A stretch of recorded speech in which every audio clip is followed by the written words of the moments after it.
علماء کرام یہ سوچ ہماری پیدا ہو گئی ہے، ہم وہ ہیں جن کو سب سچے کہیں، جن کو سب اچھا کہیں، ہمارے ساتھ تو سب ملتے ہیں مولوی صاحب، ہم تو سب کے پیچھے نماز پڑھ لیتے ہیں، وہ ہمارے پیچھے پڑھ لیتے ہیں، ہم ان سے ہاتھ ملا لیتے ہیں، وہ ہم سے ملا لیتے ہیں، وہ ہماری دعوت کرتے ہیں، ہم ان کی دعوت کرتے ہیں۔ علماء کرام بے ادبی، میں آپ سے ایک سوال کرنا چاہتا ہوں، آج کا شیعہ آپ کو بلا کر آپ کے پیچھے نماز پڑھ رہا ہے، آپ کو بلا کر آپ سے ہاتھ ملا رہا ہے، گستاخی بھی کر رہا ہے، آپ سے بھی ہاتھ ملا رہا ہے، آپ میں ایسی کون سی خوبی ہے جو ابو بکر میں نہیں تھی؟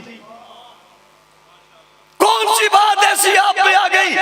جو اصحاب رسول میں نہیں تھی کہ وہ ابو بکر صدیق کو مومن ماننے کو تیار نہیں ہے اور تمہیں امام ماننے کو تیار کیوں ہو گیا ہے؟ وہ ابو بکر صدیق کی صداقت کا انکار کر کے اس کا بڑا کہتے ہیں میں خلافت کو نہیں مانتا، وہ کہتے ہیں میں خلافت کو نہیں مانتا، یہ کہہ کر وہ ابو بکر کی خلافت کا انکار کر رہا ہے، تمہاری قیادت کا اظہار کیسے کر رہا ہے؟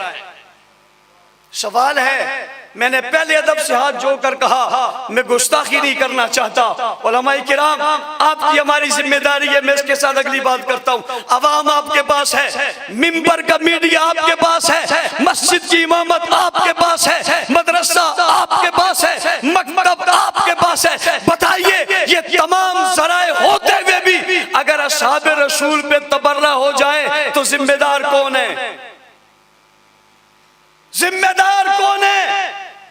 آئیے گریبان میں جنگ دے، اللہ کی قسم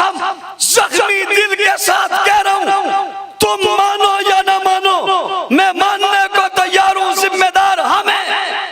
غلطی ہماری ہے، قصور ہمارا ہے۔ میں آپ سے پوچھتا ہوں کوئی بزرگ مسجد کا امام کھڑا ہو کر یہاں مجھے تسلی کے لیے کہہ دے اس نے اپنی مسجد کے مقتدیوں کو عشرہ مبشرہ کے نام یاد کروائے ہیں، کوئی مجھے کھڑا ہو کر بتائے اس نے نبی کی 4 بیٹیوں کا تعارف اپنے منبر سے کرایا ہے، کوئی مجھے بتائے اس نے پیغمبر علیہ السلام کے خلفائے راشدین کا تعارف کرایا ہے، کوئی مجھے بتائے اس نے ابو بکر عمر عثمان و علی کے گستاخ اور منکر کا شریع نقطہ اور فقہی نقطہ نظر سے اس کی حیثیت بتائی ہے، مجھے بتائے کہ کسی شخص نے غیر نبی کو نبی سے افضل کہنے کا جو اس پر جو لگتا ہے فتویٰ لگتا ہے وہ فتویٰ لوگوں کو بتایا ہے، بتائیے کیا آپ نے بتایا ہے؟ جواب آئے گا یہ سب کچھ تو نہیں بتایا، ہم نے عمومی بات کی ہے، ہم نے یہ خصوصی بات نہیں کی ہے، جب تم نے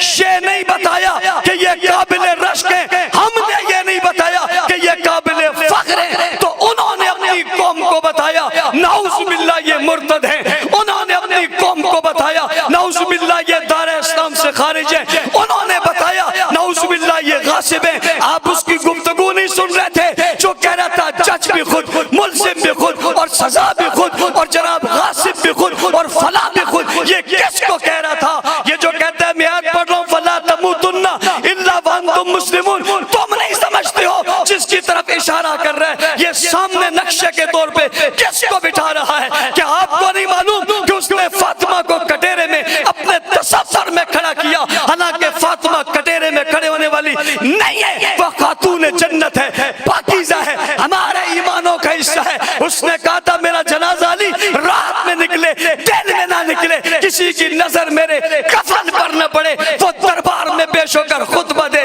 یہ نہیں ہو سکتا، اس نے سیدہ فاطمہ کی توہین کی ہے۔ اور علماء کرام میں آپ سے کہنا چاہتا ہوں بات صحابہ کرام کی نہیں، انبیاء کی بات ہے، اللہ کی بات ہے، مصطفیٰ کی بات ہے۔ آج کے اجتماع میں آپ سے کہنا چاہتا ہوں انہوں نے اس محرم میں اور پچھلی محرم میں اہل بیت کی توہین کی جس کا تصور کرنے سے بھی رونگٹے کھڑے ہو جاتے ہیں، اہل بیت کی خواتین بنائی، ان کے ہاتھوں میں انہوں نے زنجیریں ڈالی اور ایک آدمی ان کو گھسیٹ کر اور پکڑ کر لے جا رہے، میں نے کہا جس کا تصور تم پیش کر رہے ہو یہ کون ہے؟ جواب میں کہا جاتا ہے یہ نبی کی بیٹی ہے، یہ حضرت حسن کی بیٹی ہے، یہ حسین کی بیٹی ہے، یہ سکینہ ہے، یہ نبی کا گھرانہ ہے، جسے گھسیٹنے والا کون ہے؟ شرم نہیں آئی؟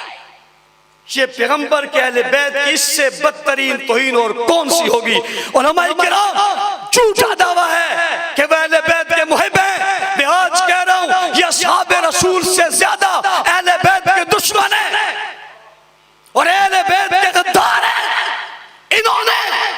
اس واقعے کو زندہ اس لیے رکھا ہوا ہے کہ یہ اہل بیت کی توہین بتاتے رہیں،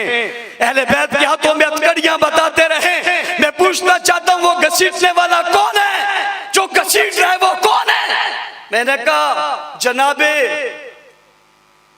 حسین رضی اللہ تعالیٰ عنہ کی خواتین کو جس نے گھسیٹا تھا وہ کون ہے؟ کہا یزیدی تھا۔ میں نے کہا اب جو تمہارے پاس کھڑا ہے یہ کون ہے؟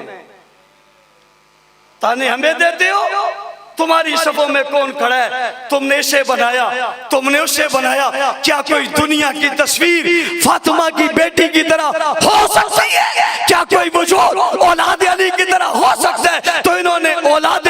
علی کی بھی توہین کی ہے، اصحاب کی بھی توہین کی ہے۔